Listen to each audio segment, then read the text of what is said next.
In emergencies such as mine and building collapses, the process of search and rescue can be a dangerous and tedious one.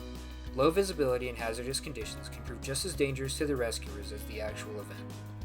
For this purpose, the Spherical drone team at New Mexico Tech has designed an encased safety inspection drone, capable of searching and inspecting enclosed spaces such as buildings and mines, even in low visibility and health hazardous situations. The drone has been designed with an outer cage made of carbon fiber rods linked together with 3D printed joints, resulting in a lightweight and crash-resistant design.